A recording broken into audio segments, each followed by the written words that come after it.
Bonjour, eh bien aujourd'hui je vais vous faire voir comment transformer du jour en nuit.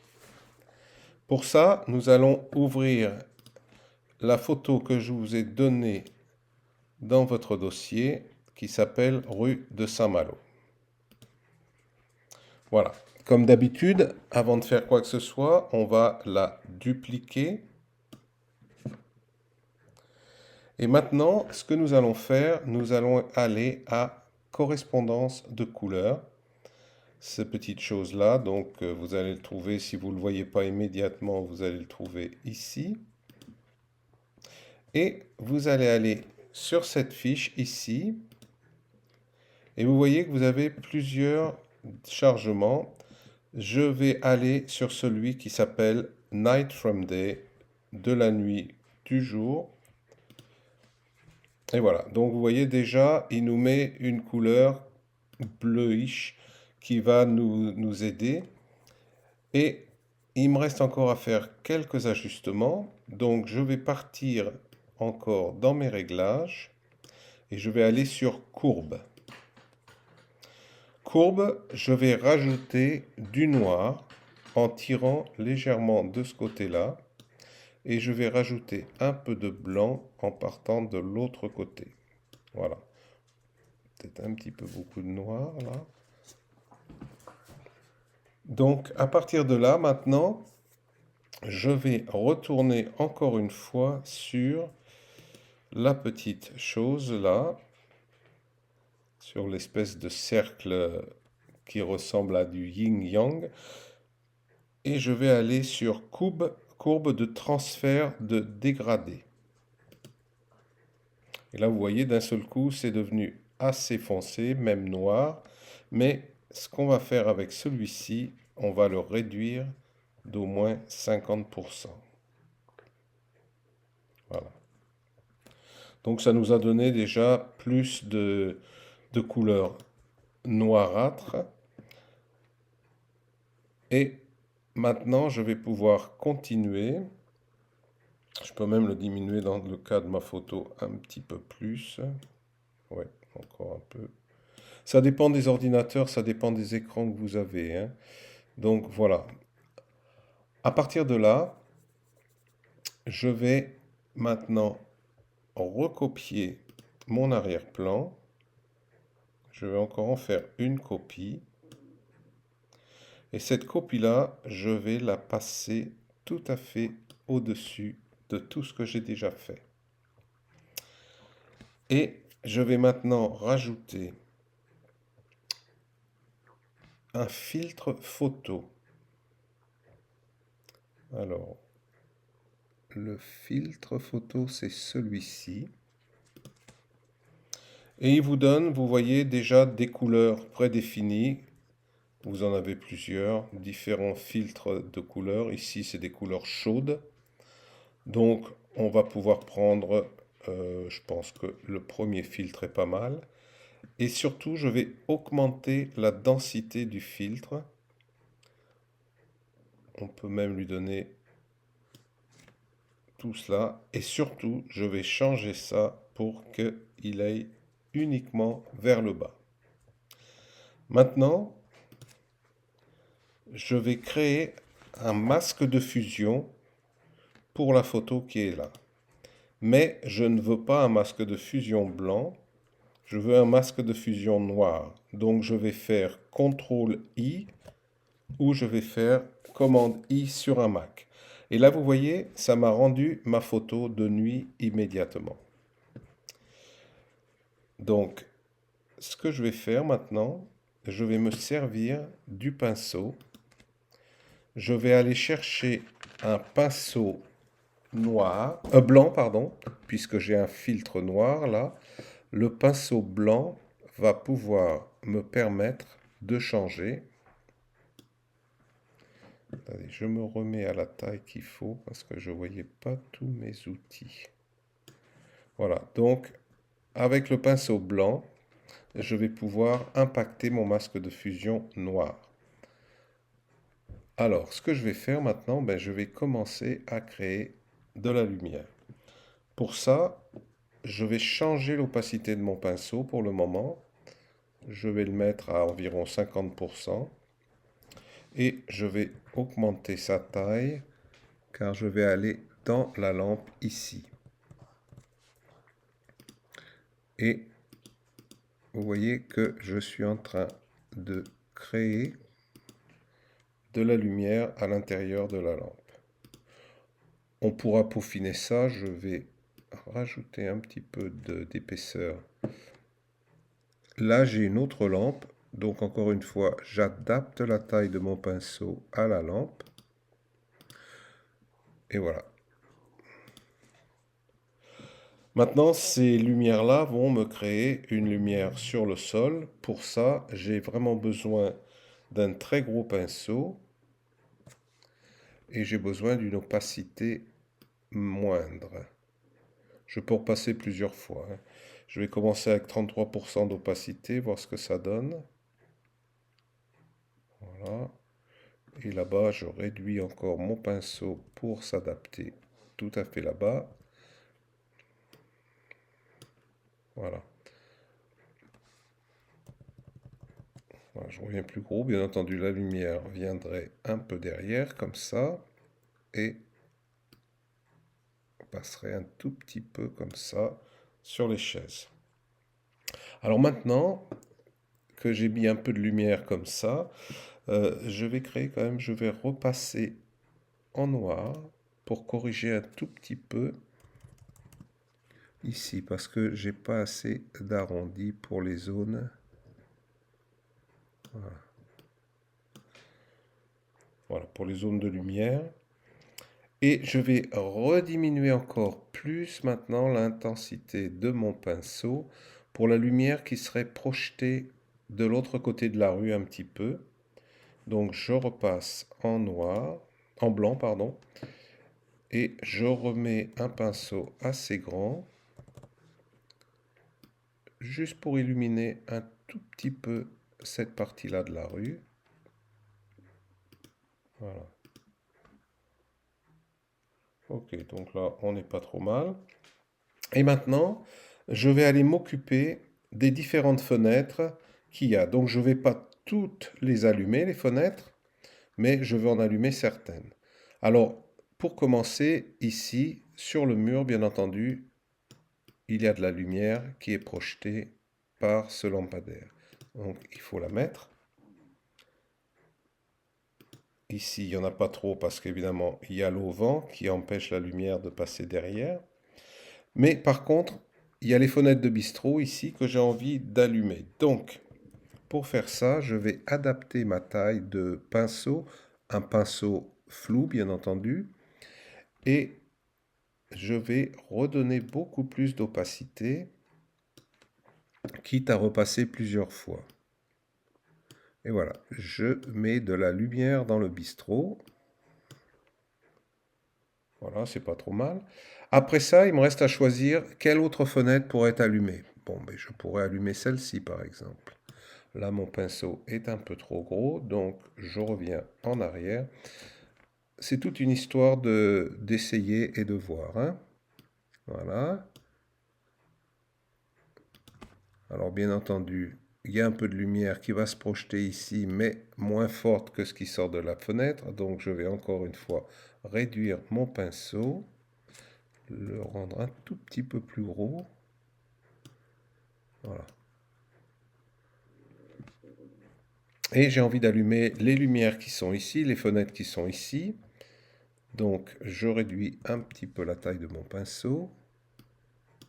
J'augmente son opacité. Et je suis le pourtour de la fenêtre du mieux que je peux.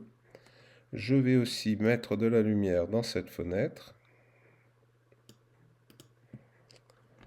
Et comme tout à l'heure, je réduis l'opacité pour allumer un petit peu les contours autour de la fenêtre, comme on peut s'y attendre de la part d'une lumière qui sortirait comme ça.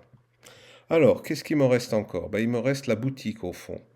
Donc, on va remettre un peu plus d'opacité et cette fois-ci, je vais quand même agrandir l'image pour y voir un peu mieux. Voilà. Et je reprends mon pinceau et je vais recolorer l'intérieur de la boutique. Alors, je vais faire attention quand même d'éviter le bonhomme. Donc, j'ai intérêt à réduire la taille de mon pinceau.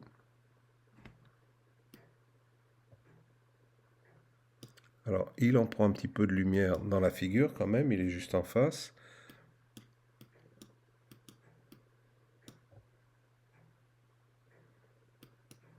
Je vais réduire l'intensité de mon pinceau pour la partie où il y a le menu parce que elle ne recevrait pas tant de lumière. Voilà. De l'autre côté, je fais pareil. Et maintenant, je remets mon intensité aux alentours de 70% pour la porte. Vous voyez comme la lumière fait ressortir les objets qu'il y avait derrière.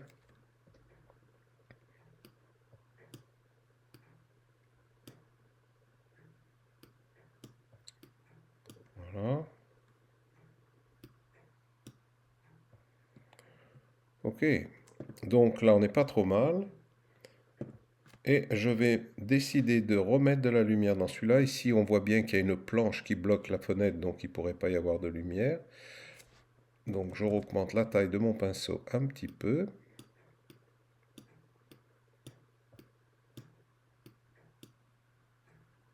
Et je vais réduire l'intensité pour le pourtour. Voilà. Là, on n'est pas trop mal. Et maintenant, on est pas mal là. Ouais, voilà. Donc je reviens à la taille pour voir l'effet complet. J'adapte à l'écran. Et là, bon, on n'est pas trop mal. Par contre, il faut falloir que je mette de la lumière ici, qui serait la réflexion du magasin. Donc, je repasse en mode pinceau. Je garde une intensité assez faible, comme ça. Et je mets mon pinceau à une taille qui peut correspondre. Et voilà. Un léger arrondi. Et là, on n'est pas trop mal. Maintenant, vous avez peut-être remarqué qu'au niveau de mes lampes, je vais la mettre plus grosse pour se rendre compte. Il y a une lumière de LED ici, mais elle n'est pas bien représentée parce que j'avais tout à l'heure. Donc, déjà, je vais voir si je peux pas, avec mon pinceau, mettre une opacité de 100%.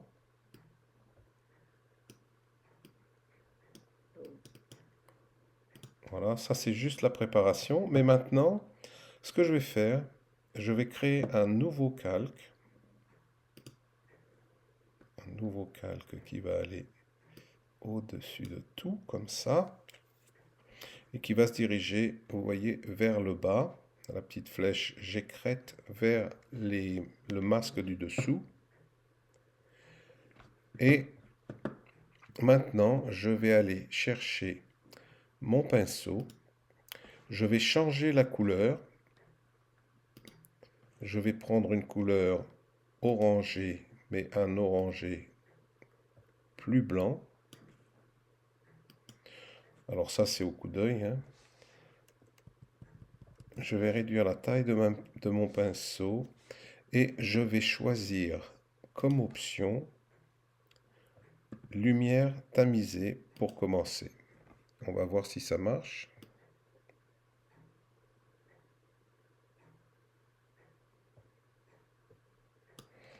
C'est pas le meilleur effet, donc je vais essayer de voir avec d'autres couleurs plus claires, densité linéaire. Ouais, densité linéaire est pas trop mal, couleur plus claire aussi. Superposition produit des fois, non, ça marche pas. Oui, j'essaye de trouver ce qui paraît le plus naturel, hein. Densité linéaire. Ouais, densité linéaire semble le mieux parce que ça donne cette impression de lumière, un peu comme ça. Voilà. Donc, encore une fois, ce que je vais faire là, je vais créer un autre masque. À chaque fois que j'ai une nouvelle couleur, je crée un nouveau calque. Et je fais un masque d'écrêtage pour que je descende toujours vers le bas. Alors, pour faire un masque d'écrêtage, on appuie sur Alt ou Option sur un Mac. Et voilà, vous voyez, c'est arrivé en me mettant juste entre les deux comme ça pour le créer. Et là, je vais augmenter la taille de mon pinceau. Je vais réduire l'opacité de mon pinceau. Et je vais peindre comme ça pour montrer vraiment qu'on est près de la lumière de source. Et je vais retourner là-bas pour faire quelque chose de similaire avec l'autre lampe. Par contre, je vais réduire mon pinceau considérablement. Je vais me rapprocher aussi pour voir un peu mieux ce que je fais. Voilà. Et là, je peux me permettre de retourner sur le premier calque, qui est déjà réglé à la bonne couleur et tout. Et je vais reprendre mon pinceau. Où il est passé? Voilà. Et comme on est un peu plus loin, je vais le mettre un peu moins fort. Voilà. Alors voyons voir. Moi, je peux me permettre de le mettre un petit peu plus fort.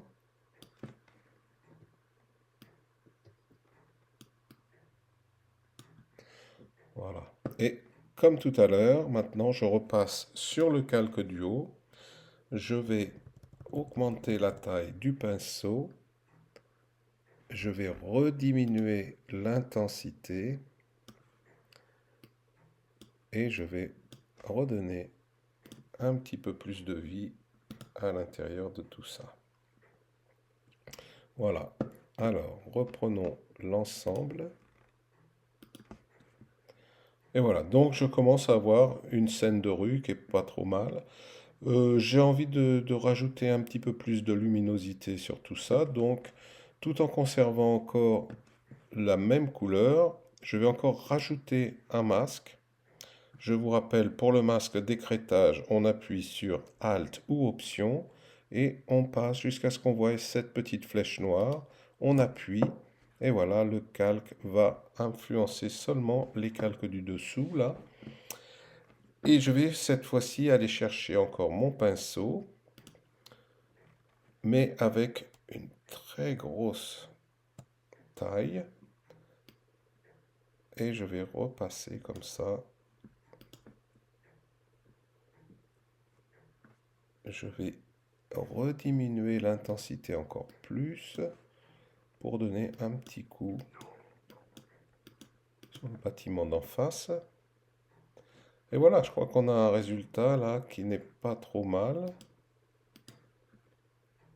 Alors, les chaises, si je trouve que je les ai un peu trop allumées, je vous rappelle que on repart sur notre masque de fusion noir. On peut repasser en couleur noire qui cette fois-ci va nous permettre d'éviter les erreurs. Et là, vous voyez, je donne des petits coups, hop, et voilà, je repasse à quelque chose d'un petit peu plus naturel pour l'éclairage des chaises. Et bien voilà, c'était une leçon assez rapide, assez simple. Et après, eh bien, je dirais à vous de jouer, travailler avec cela. Et je vous dis bonne chance.